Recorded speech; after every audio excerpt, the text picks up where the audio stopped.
I'm Becky Meagher, and the name of our show is Transitions. And this is a wonderful show about transitions in your life, whether it be a transition area in a triathlon, if you're swimming, biking, running, transitions from being older, younger, babies, not babies. And we have a wonderful example of a man in transition, as always. This is Washuntara. And he's an old friend of mine. We've known each other for over 25 years. And he is not only an amazing songwriter and writer and speaker, but he is an expert on men and men's circles. And I'm so glad that you are here. Welcome. Thank you, my sister. Thank you very much. Expert. Don't know about expert and wonderful. We'll decide about that too.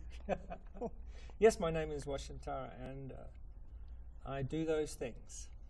Can you explain to people when we say men's work, what does that even mean? And you are Australian, and you do men's work in Australia, men's work in Nashville, Tennessee, and we don't know what that means. Say Australia again? Australia. Very cute. I love the way you say it. Australia. Men's work is pretty easy. Break the thing up. You know, like men work. So, and not traditional kind of men's work as you would think of men going out to work. This is the work of reclaiming what it is to actually be a man outside of the paradigm of where we are right now as far as men. What is a man? And if you could ask you, or you could ask you, and for as many people as you would ask, especially the men, you get a different answer. Because we really don't know. We really don't know what it is we're actually supposed to be now. Mm-hmm. You know, once upon a time, the job was pretty simple, Beck. You just went to work. You come home and Dad was the guy that walked up and down the passage. You know what it's like. You didn't see him much because he was busy. And Mom stayed at home. Mum stayed at home, and she washed and cooked and, did all that stuff. And that may not have been great, but at least everybody knew what their role was. And now it's we're not quite sure what to do, whether to fish or to cut bait. So I started the Circle of Men, and that's the name of the work here that we started in Nashville. I'm very proud of Nashville and Nashvillians. After 22 years of an open format for place for men to come and share, we've kept that flame alight for all of those years, every Wednesday night. It's a hell of an effort by the men from this community, and as a result, we've had not hundreds but thousands of actualized men that are better fathers, better husbands, better lovers, and just understand what it is to be truly a man. So could you explain a little bit more as far as it seems like the men in America, they're not being fulfilled just by going out and working, and now their wife has to work, and the wife expects more out of them. And are you saying that in your circle that it's an opportunity for the men to speak about this and feel safe about speaking? Because my experience, men typically keep it all inside, and they have no avenue to talk to other than the one person, the wife, and they talk about sports and they talk about things like that, but not any deep matters. Okay, what I was saying is that with men, typically they speak amongst themselves about sports, about football, about this, but they don't do any deep work at all, and certainly maybe they won't do anything of the heart with other men, and maybe they might with a girlfriend somewhat, or the wife. How is that different in a men's group? And a man has to feel safe to bare his soul. How do you get safety? Wow. What a dandy question that is. I don't know. How do you get safety? How do you get safety? Ask yourself that, fellas. How do you get safety when you've been taught to compete against every other man that you ever knew? When you rear up on your hind legs, and at 11 or 12 years old, people stop hugging you, and your sister still gets a cuddle, but you don't.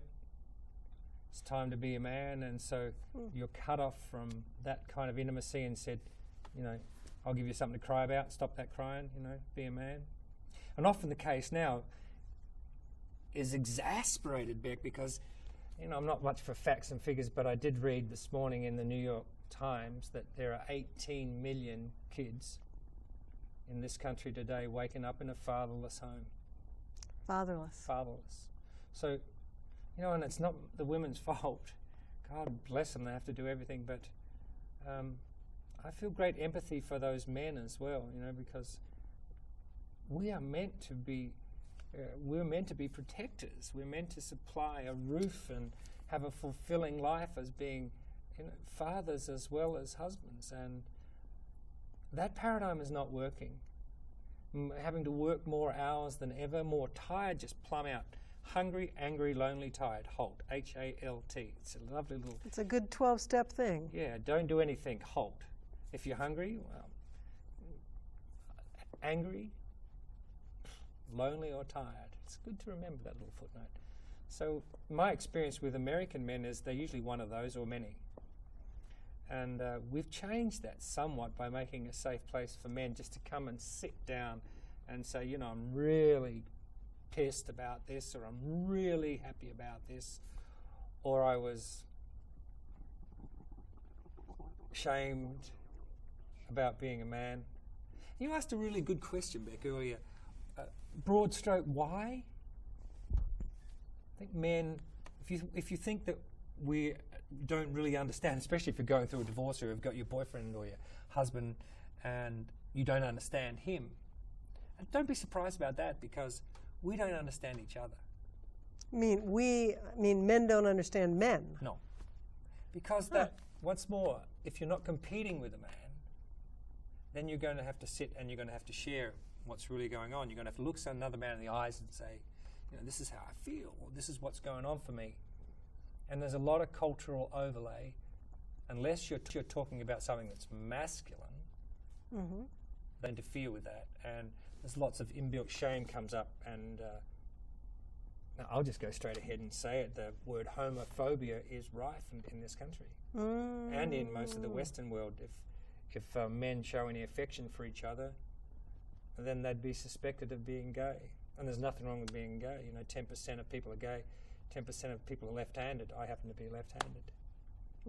So it's a big one to get over. In Europe, it's really cool to be walking down the street and seeing two men holding hands. They ain't doing the deal together. They just like each other. It's a sweet thing. I like that. I think that's great. Too, you don't see that in America. Well, it's changing. It's changing. The new breed of young fellas. A lot more young men and have come through initiation because of the work we do, initiated, being separated, having little places in their life say, right, this is a place that I'm going to leave the world of my mother and I'm going to join the men. And that really needs to happen. Traditionally, that would happen between the age of 12 and 14. And that's been happening a lot more, but it can't happen too little. We have to be able to bring the young fellas into the men's camp and get them to start trusting men, and not around football and basketball, around what it is truly to be men. I know that you had sent a wonderful picture out for one of your promotional things, I think for one of your records, that had a picture of a men's gathering here in Nashville. Last week. Yes, that was, it looked like 50 men, and it was a shot from above, like in a big lodge, and they were in a big circle, and it was the most beautiful thing. All these men of all ages, all together, looking stately, and you just felt like an energy of peace, and I thought, wow, this is very powerful. You never see anything like that. You know what that energy is called? No. Sovereign. You know what the word means? Sovereign? Sovereign, you would say. Sovereign? It's an accent thing. Sovereign. You know what the word means? Sovereign? Tell me. Kingly. Kingly. Oh. To stand in your power. To have some power.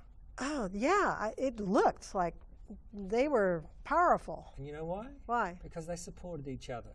They weren't there to compete. It wasn't a big time to see who had the biggest.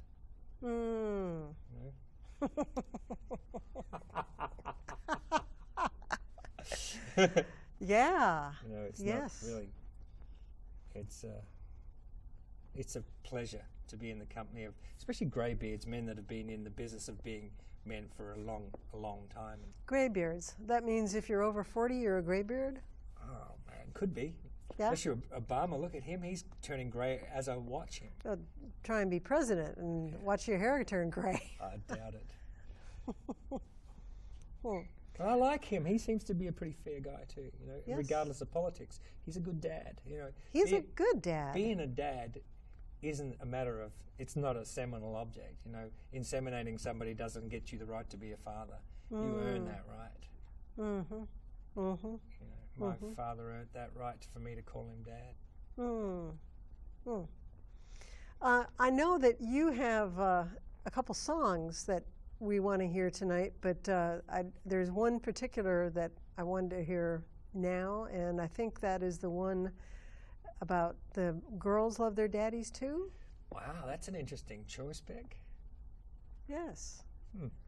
Because all this men's work, and of course the boys need their daddies, but the girls need their daddies too. And I think I'll let you sing it, but I think there's a very interesting line in it that is so true psychologically, and I'll let you sing and then we'll point it out. No, why don't you point it out first? Well, it's the idea that subconsciously, I know I certainly have done this, subconsciously you as an adolescent and then you become a teen, you subconsciously search out for somebody like your dad as your partner, and you don't even know you do it. And so it's so important to have a great role model, or you kind of make the mistakes. God, that didn't work. That's just like my dad, and that part didn't work for my mom either. But it was unconscious. So I think it's an important thing that people know that the dad is so important in your life growing up and as a model, an unconscious model for who you choose. Yeah. And so that whole story is how this song come about. I just finished. One of the things that I ask Becky when I work is I ask all the men in the audience, how many younger men have you appreciated in the last 2 weeks and told them so? Standard question. Then I ask each of the men, come on. How many out there, because we need blessing. There's two choices in this life. You either bless somebody or you curse somebody. By silently just standing there, this is where the demons grow. If somebody doesn't say, Becky, you did a really good job, thanks for doing that. Especially if you're a little Becky. I see you, I really, why don't you come out to the garage with me and I'll teach you how to drive a nail. Or, come ride with me, I'll teach you how to steer the car. This is kind of cellular download sacredness between the sovereign energy and the littlest representative of the goddess, which could be your own daughter. And that's where she's going to get her role models of what men are, from you. Or, accordingly, and this is the great news, it doesn't have to be, if you're in a situation without dad around, you can enlist lots of great men, just like me, for instance. I don't have children. People come up to say, Wash, could you turn up? And I say, heck yeah, I'll turn up. Tell me when, tell me where. I have a goddaughter right now, and it's the greatest thing in my life to be able to give time to a 4-year-old girl. And to get over the fear, because we live in a fear-based culture here about weird stuff. If you're a man with a young girl, it's like, well, there's all this weird stuff you have to get around because of the sexuality and, not inherent in us as men, but culturally laid on us. And that's complete crap. There is this much risk. There is this much fear. It's not, it just sells papers. I'm not suggesting that we should be stupid, but to be scared of every man as a potential child molester, it's just ruining our culture. I agree.